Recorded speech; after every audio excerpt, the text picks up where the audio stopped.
어쩜 이렇게 시간이 안 가는지 정말 버스 안에서 고잉 이불 속에서 고잉 고잉은 언제나 너에게 고잉 고잉.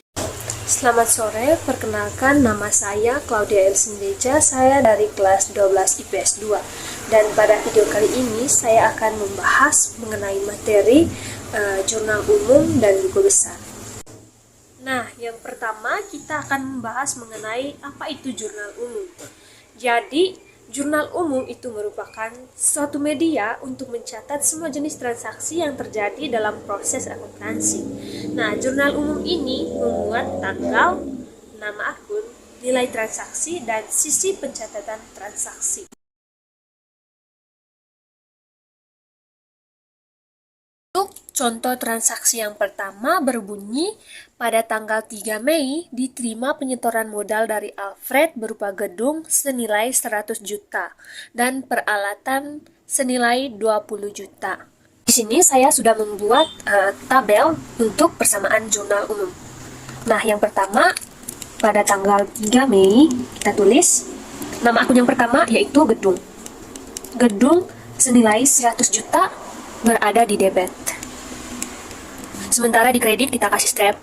Oke, nama akun kedua yaitu akun peralatan.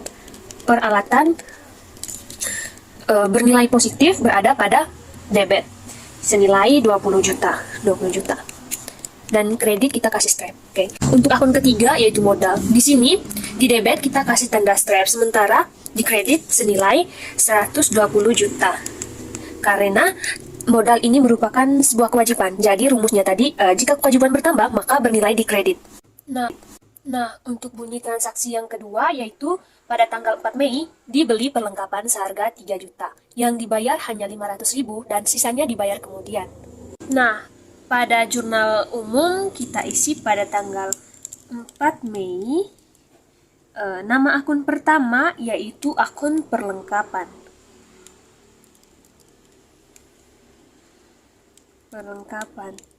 Akun perlengkapan senilai 3 juta berada di debit.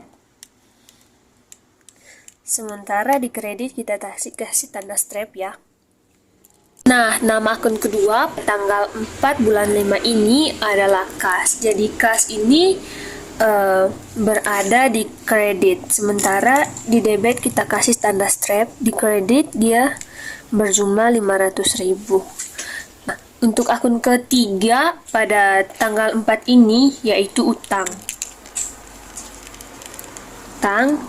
Nah, utang ini bertambah menjadi 2.500.000. Sementara di debit kita kasih tanda strap. Oke. Pada tanggal 5 Mei diterima pinjaman dari bank sebesar 50 juta.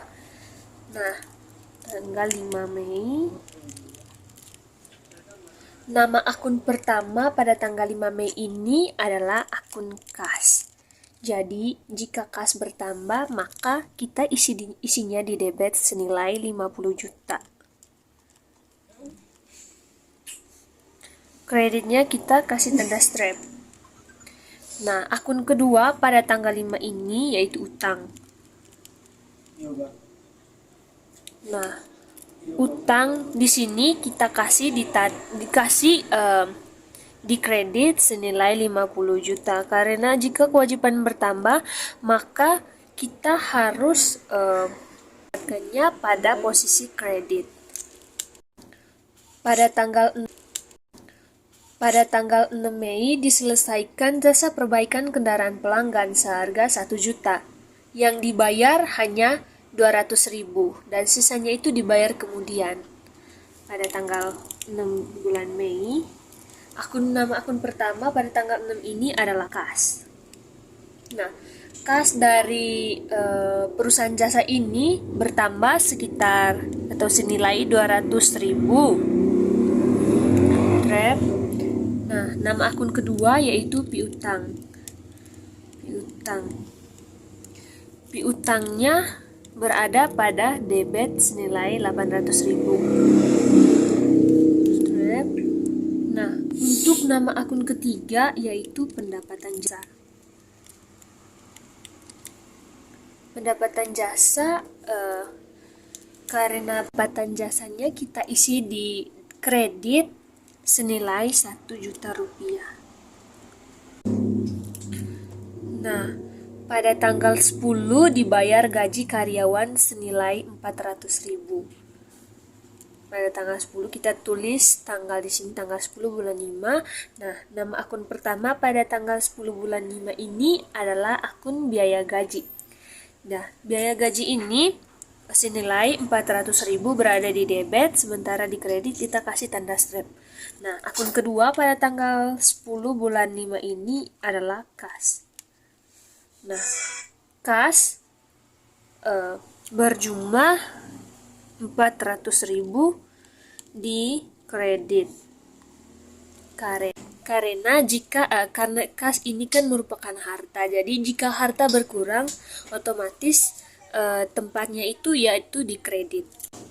Nah, yang kedua kita akan membahas mengenai buku besar. Jadi, buku besar ini merupakan buku yang berisi kumpulan akun dan disusun secara berurutan berdasarkan kode akun, sehingga kita mudah menemukan ketika diperlukan. Jadi, buku besar ini dibuat dengan cara mengelompokkan akun yang sama pada jurnal umum. Dan di sini saya memilih buku besar model 4 kolom untuk membuat persamaan. Di sini berdasarkan jurnal umum yang sudah kita buat, kita akan membuat buku besar model 4 kolom. Jadi nama akun pertama yaitu akun gedung. Nah, kita cari pada jurnal umum akun gedung hanya ada pada tanggal 3 bulan 5. Kita isi di sini tanggal 3 bulan 5. Nah, pada buku besar model 4 kolom ini kita hanya menuliskan keterangan dari akun gedung ini, yaitu keterangan dari akun gedung tadi yaitu merupakan penyetoran modal, atau kita tulis di sini store modal. Nah, pada akun gedung store modal ini bernilai 100 juta di debit. 100 juta di debit.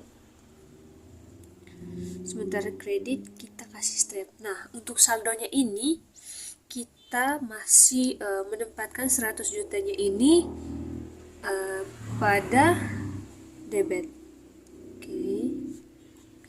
Nah, kita cari-cari lagi di sini dan ternyata akun gedung ini hanya ada di untuk besar yang besar ketiga yaitu modal. Kita tulis di sini modal.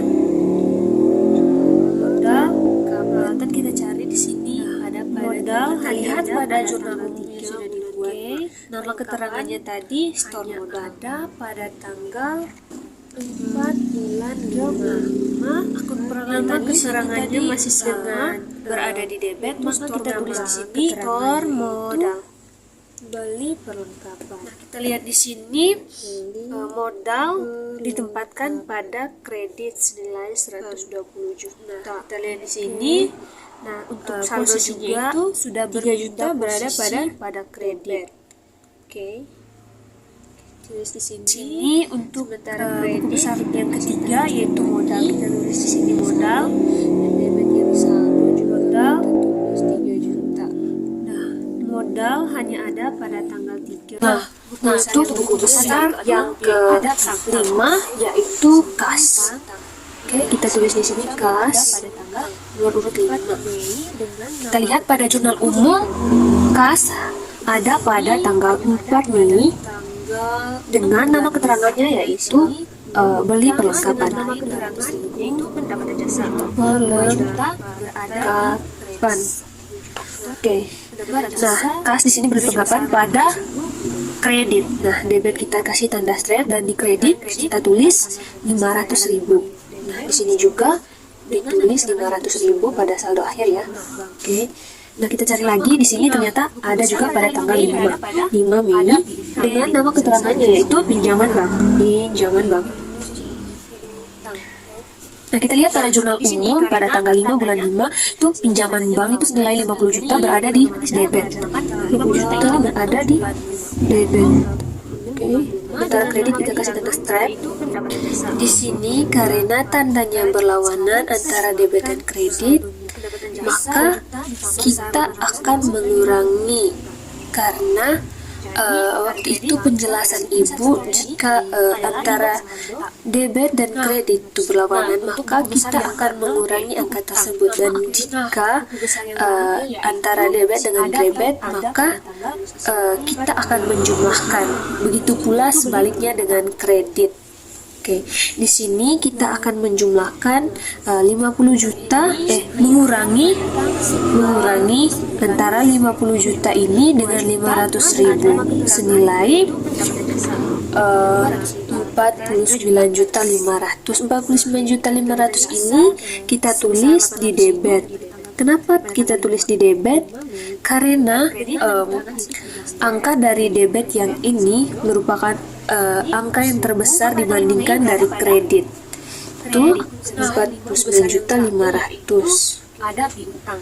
Oke, kita kasih strap di kredit. Oke, sementara kita cari lagi kas itu ada pada tanggal berapa lagi? Pada tanggal 6 bulan Mei. Dengan nama keterangan yaitu pendapatan jasa. Oke, pendapatan jasa sebesar 200.000 di debit. Oke. Nah, untuk buku besar yang ke-6 yaitu utang. Sementara di kredit kita kasih strap. Nah, karena di sini debit dengan debit, maka kita akan menjumlahkan. Jadi 200.000 ditambah 49.500.000, hasilnya 49.700.000. Oke, hasilnya tetap di debit karena angka di debit itu angka yang paling besar dibandingkan dari angka pada kredit. Oke, nah kredit kita kasih tanda strap. Oke, dan kas ada pada tanggal 10 bulan Mei dengan nama keterangannya itu biaya gaji. Biaya gaji. Oke. Nah, biaya gaji berada 400.000-nya berada pada debit ya teman-teman. Salah. Berada pada kredit. Nah, debitnya kita kasih tanda strap, sementara kredit kita tulis 400.000. Nah, di sini karena angkanya berlawanan lagi antara kredit dan debit, maka kita akan mengurangi. Jadi 400.000 dikurang 49.700.000 yaitu 49.300.000. Oke, di kreditnya kita masih kasih tanda strap. Nah, di sini sudah tidak ada lagi akun kas otomatis. Langkah terakhirnya yaitu kita jumlahkan seluruhnya saldo pada akun ini antara 49.500.000 ditambah 49.700.000 ditambah 49.300.000, hasilnya yaitu 148.500.000 berada pada debitnya. Yang ketujuh pada biaya besar ini yaitu biaya gaji. Biaya gaji itu ada pada tanggal 10 bulan Mei, ada pada tanggal 6 bulan dengan nama keterangan yaitu nama keterangannya juga itu pendapatan jasa. Gaji berada pada debit senilai 400. Kita lihat di sini pendapatan jasa berada pada debit senilai saldo juga. Kita tulis di sini 100 juta pada saldo berada di kredit. Terakhir yaitu pendapatan gaji. Baik, sekian saja pemaparan materi dari saya mengenai jurnal umum dan besar. Sekian dan terima kasih.